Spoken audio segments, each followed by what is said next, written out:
Hey there, dreamers, and welcome back to a very exciting episode of Imagine with Royce. I am Royce Alcoser for those of you that are new. And if you're new, by the way, welcome. I have a very exciting news to share. I am sure, obviously you can tell by the title of the video, but if you've heard, there is a very, very big possibility that we are going to be getting a nostalgic, never should have left, sad it left franchise back. We are talking Blockbuster. Yes, it is returning. I don't know how, I don't know when, I don't know where. There's a lot of speculation, so let's get started.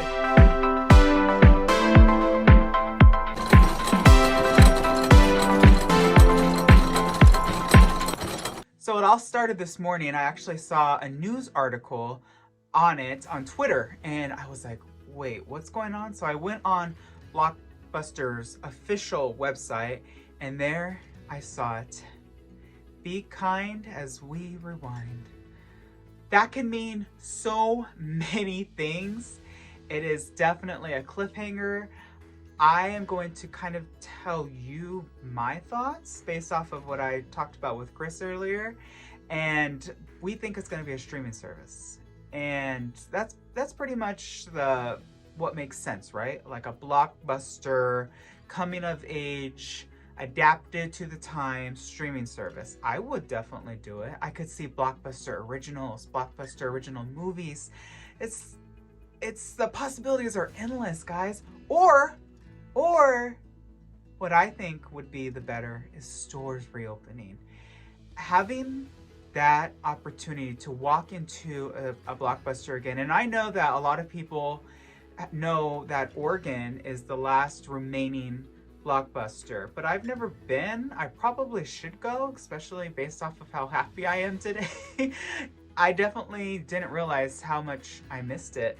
And I missed that era in general of just taking something that is now so personal. You know, you never leave your house.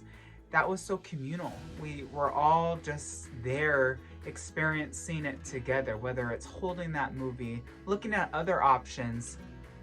There's something to be said about actually holding the movie, the DVD, the Blu-ray. I recall when I was little, for example, here's my old VHS of Cinderella.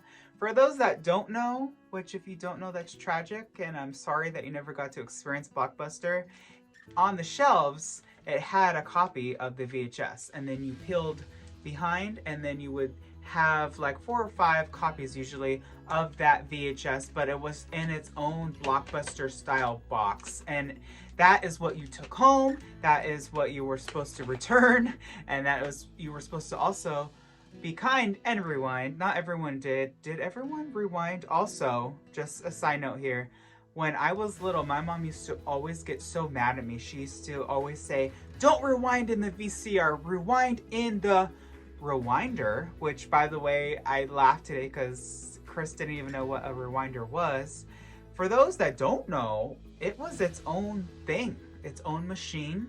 It was basically like the size of a VHS, and that's what you popped your VHS in. You used to close it and you used to press rewind. It was magic.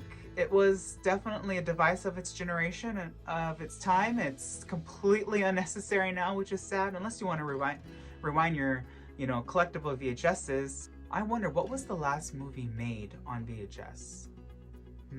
That'd be interesting to research. I definitely hope that it's kind of the merger of the two. Maybe they can have a streaming service and have a store, because just the store and the experience was so magical. I can remember walking in and seeing the new releases, seeing some merchandise, and then picking out your movie, and then waiting in line and seeing all the candies and the chocolate and the popcorn, and then checking out and seeing how long you get your movie for.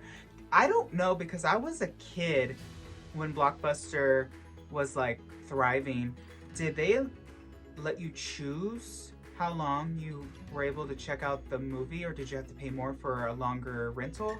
I wonder. If you remember, let me know, because I don't. It's just one of those things where I remember my mom saying, we're gonna get fined if we don't return this. One time I actually convinced my mom to lose a Blockbuster movie, and I still remember that was Xenon, Girl of the 21st Century. Don't judge me, I was very young.